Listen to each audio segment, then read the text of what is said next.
6th century before the Common Era, Sicily.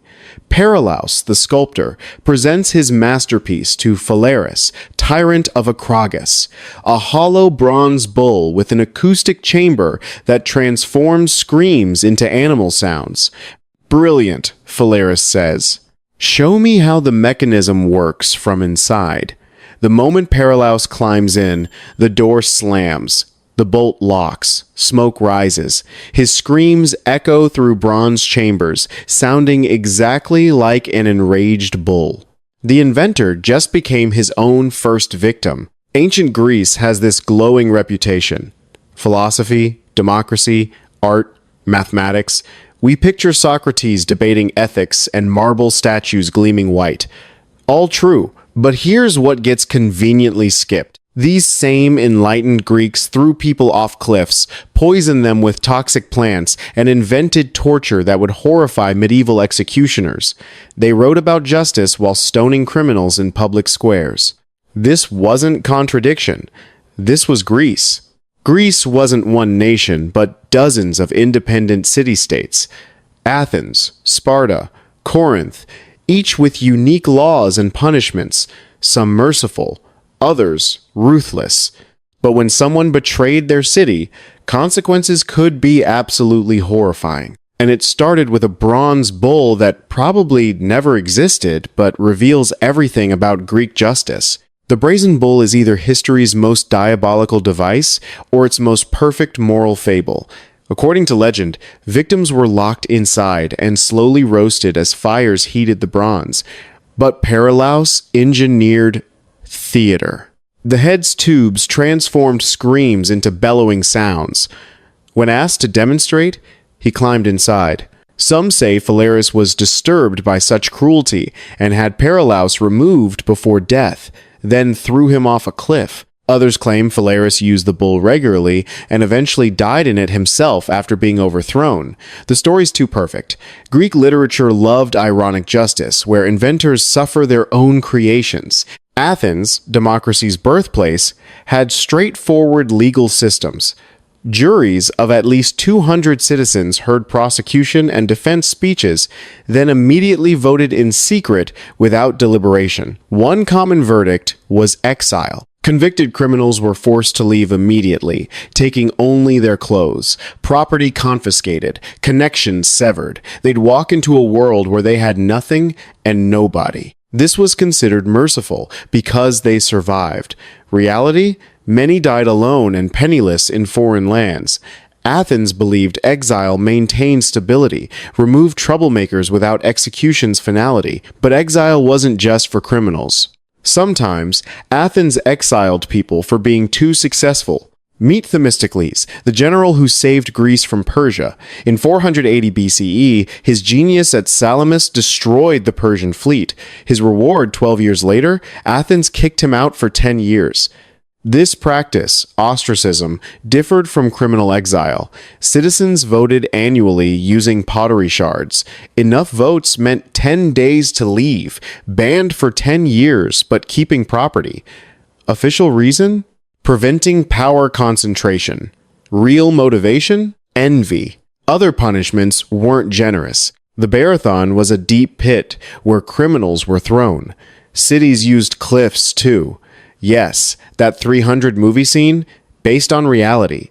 Greeks threw people off cliffs and down wells. Quick, cheap, effective. The tympanon was cruder crucifixion, where victims were tied to posts and left to die from starvation and exposure over days, while community went about business. Stoning was communal. Surround the condemned with angry citizens armed with rocks. Everyone participates in bludgeoning the victim to death. Collective catharsis. Everyone contributed, so everyone shared responsibility. Stoning transformed execution into ritual, where ordinary people became killers. This brings us to history's most famous execution. Socrates, 70 years old in 399 BCE, stood trial in Athens. Charges? Corrupting youth and impiety. Translation? He asked uncomfortable questions, challenged beliefs, made powerful people look foolish. A jury of 500 found him guilty. Punishment: hemlock. Hemlock is wildly toxic. Every part contains poison. Effects begin within 15 minutes. Sweating, vomiting, rapid heartbeat, muscle weakness, seizures. Enough causes heart failure, kidney failure, muscle breakdown, and central nervous system paralysis. Consciousness remains until near the end, so victims experience their bodies shutting down. Socrates supposedly drank calmly, discussed philosophy, then lay down as poison paralyzed him from feet upward. Plato's account presents this as dignified death, but dignity's subjective during organ failure. Greeks offered this as mercy. Whether it actually was remains debatable. What's fascinating is how punishment reflected each city's values. Sparta harshly punished cowardice, but treated some crimes leniently that Athens considered serious. Athens ostracized successful people while letting criminals propose alternative punishments. Each city showed priorities through justice, but all shared one principle: community stability mattered more than individual lives. Greeks would completely destroy lives to preserve collective peace. The exile's suffering and potential death were acceptable costs for city-state function. Community always came first. Compared to Roman spectacles where criminals fed lions in amphitheaters, Greek executions were subdued. They didn't build entertainment complexes around death. Greeks simply integrated violence into daily life quietly. A man on a tympanon at city outskirts, a woman stoned in squares, an exile walking through gates forever. These weren't spectacles, but reminders. Constant, quiet reminders that civilization's order rested on brutal consequences. Greek punishment systems teach us that enlightenment and brutality aren't opposites. The same society inventing democracy and philosophy also threw people off cliffs and poisoned them. These weren't contradictions, but expressions of one belief. Society's needs justified whatever maintained order. Greeks believed sophisticated culture required harsh punishments to survive.